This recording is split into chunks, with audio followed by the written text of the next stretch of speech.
Hi, I'm Levy. I'm going to read Luke 22 for the Luke Advent series. Judas agrees to betray Jesus. Now, the festival of unleavened bread, called the Passover, was approaching, and the chief priests and the teachers of the law were looking for some way to get rid of Jesus, for they were afraid of the people. Then Satan entered Judas, called Iscariot, one of the 12. And Judas went to the chief priests and the officers of the temple guard and discussed with them how he might betray Jesus. They were delighted and agreed to give him money. He consented and watched for an opportunity to hand Jesus over to them when no crowd was present. The Last Supper. Then came the day of unleavened bread on which the Passover lamb had to be sacrificed. Jesus sent Peter and John, saying, "Go and make preparations for us to eat the Passover." "Where do you want us to prepare for it?" they asked. He replied, "As you enter the city, a man carrying a jar of water will meet you. Follow him to the house that he enters, and say to the owner of the house, 'The teacher asks, where is the guest room? Where may I eat the Passover with my disciples?' He will show you a large room upstairs, all furnished. Make preparations there." They left and found things just as Jesus had told them. So they prepared for the Passover. When the hour came, Jesus and his apostles reclined at the table, and he said to them, "I have eagerly desired to eat this Passover with you before I suffer. For I tell you, I will not eat it again until it finds fulfillment in the kingdom of God." After taking the cup, he gave thanks and said, "Take this and divide it among you. For I tell you, I will not drink again from the fruit of the vine until the kingdom of God comes." And he took bread, gave thanks, and broke it, and gave it to them, saying, "This is my body, given for you. Do this in remembrance of me." In the same way, after the supper, he took the cup, saying, This cup is the new covenant in my blood, which is poured out for you. But the hand of him who is going to betray me is with mine on the table. The Son of Man will go as it has been decreed, but woe to the man who betrays him." They began to question among themselves which of them it might be who would do this. A dispute also arose among them as to which of them was considered to be the greatest. Jesus said to them, "The kings of the Gentiles lord it over them, but those who exercise authority over them call themselves benefactors. But you are not to be like that. Instead, the greatest among you should be like the youngest, and the one who rules like the one who serves. For who is greater, the one who is at the table or the one who serves? It is not the one who is at the table, but I am among you as one who serves. You are those who have stood by me in my trials, and I confer on you a kingdom, just as my Father conferred on me, so that you may eat and drink at my table in my kingdom and sit on thrones, judging the 12 tribes of Israel. Simon, Simon, Satan has asked to sift all of you as wheat, but I have prayed for you, Simon, that your faith may not fail, and when you have turned back, strengthen your brothers." But he replied, "Lord, I'm ready to go with you to prison and to death."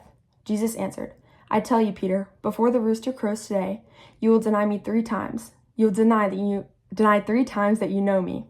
Then Jesus asked them, "When I sent you without purse, bag, or sandals, did you lack anything?" "Nothing," they answered. He said to them, "But now, if you have a purse, take it, and also a bag, and if you don't have a sword, sell your cloak and buy one. It is written, and he was numbered with the transgressors. And I tell you that this must be fulfilled in me. Yes, what is written about me is reaching its fulfillment."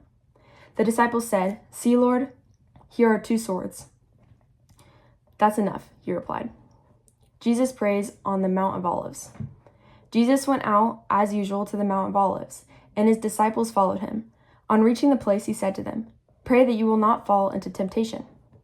He withdrew about a stone's throw beyond them, knelt down, and prayed, "Father, if you are willing, take this cup from me, yet not my will, but yours be done." An angel from heaven appeared to him and strengthened him. And being in anguish, he prayed even more earnestly, and his sweat was like drops of blood falling to the ground. When he rose from prayer and went back to the disciples, he found them asleep, exhausted from sorrow. "Why are you sleeping?" he asked them.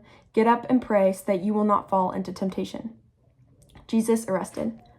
While he was still speaking, a crowd came up, and the man who was called Judas, one of the 12, was leading them. He approached Jesus to kiss him, but Jesus asked him, Judas, are you betraying the Son of Man with a kiss?" When Jesus' followers saw what was going to happen, they said, "Lord, should we strike with our swords?" And one of them struck the servant of the high priest, cutting off his right ear. But Jesus answered, "No more of this." And he touched the man's ear and healed him. Then Jesus said to the chief priests, the officers of the temple guard, and the elders who had come for him, "Am I leading a rebellion that you have come with swords and clubs? Every day I was with you in the temple courts. You did not lay a hand on me, but this is your hour, when darkness reigns." Peter disowns Jesus. Then, seizing him, they led him away and took him into the house of the high priest.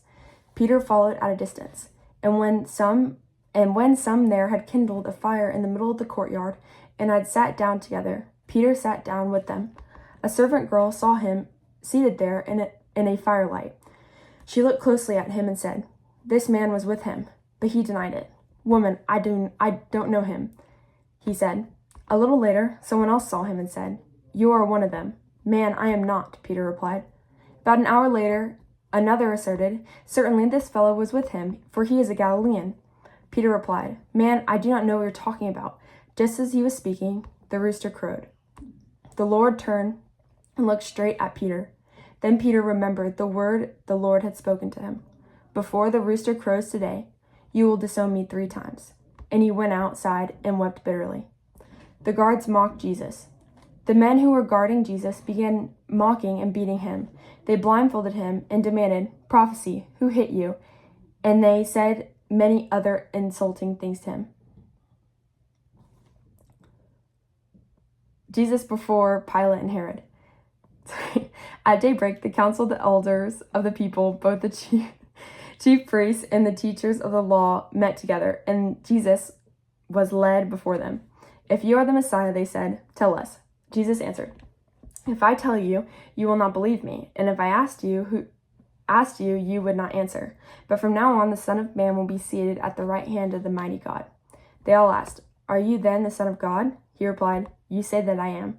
Then they said, "Why do we need any more testimony? We have heard it from his own lips." Okay, Luke 22 is a lot. I would say the main thing, starting with verse 26. It said, "The greatest among you should be like the youngest, and the one who rules like the one who serves." So first, Jesus is flipping our idea of greatness around. Think of greatness as something that we can accomplish, and I did this, so I'm the greatest. But really, the greatness that Jesus is describing is in the one who serves, in the one who lives for others. And true greatness is in humility, and Jesus leads by example in that. We see in Luke 22 a lot of prayer. So whenever Jesus is predicting Peter's denial of him, in verse 32, "But I have prayed for you, Simon, that your faith may not fail. And when you have turned back, strengthen your brothers." So Jesus doesn't pray that Peter doesn't deny him. But what he does pray for is that his faith does not fail. So this idea that failure isn't final whenever we have faith is what's being shown here, that the difference between Judas and Peter is Judas didn't turn to Jesus when he failed, when he denied him. Peter, this is exactly what Jesus is praying for. Hey, you're going to deny me, but don't let your faith die. You're gonna fail, but come back to me. And I think we're gonna fail. We're not perfect, but where do we go when we do fail, when we're not perfect? Then we see more prayer, and Jesus in the garden. "Father, if you're willing, take this cup from me, yet my will, but yours be done. Father, if you're willing, please take this from me." We see Jesus' emotions here. He's so anxious. He's so stressed, nervous. He's about to go to the cross. I don't know what Jesus is feeling right here, but I know that he is feeling so much that he's sweating blood. And he says, "Father, if you're willing, please take this from me." But then he submits his will completely to the Father. He says, "Yet not my will, but yours be done." And God does not take it from him, but what it does do is an angel from heaven appeared to him and strengthened him. God did not take it from him, but he did strengthen him. And God never promised us that life's gonna be perfect and easy, and he never promised it's gonna be easy. But what he does promise us is that it's going to be worth it, and then he's going to strengthen us. But we have to go to him for strength, and that's what Jesus is trying to tell us right here, show us right here, and he shows us by example, is where do we go in times of trial? Where do we go when we're feeling all these things we feel because we're human? We have to go to the one who's going to give us the strength to endure. And so even though God doesn't take it from him, because he knows that his will, and Jesus submitted to the Father with this, but God does give him the strength to get through it. So then we see the disciples when Jesus goes back, and they're sleeping, and because they're exhausted from sorrow is what it says. And I mean, I think I get that because whenever I am overwhelmed and stressed and sad and grieving, whatever it is, I find it hard to pray, and I find it easier to fall into temptation. And I think that's why Jesus is showing us an example here, is we need to turn to God in those times.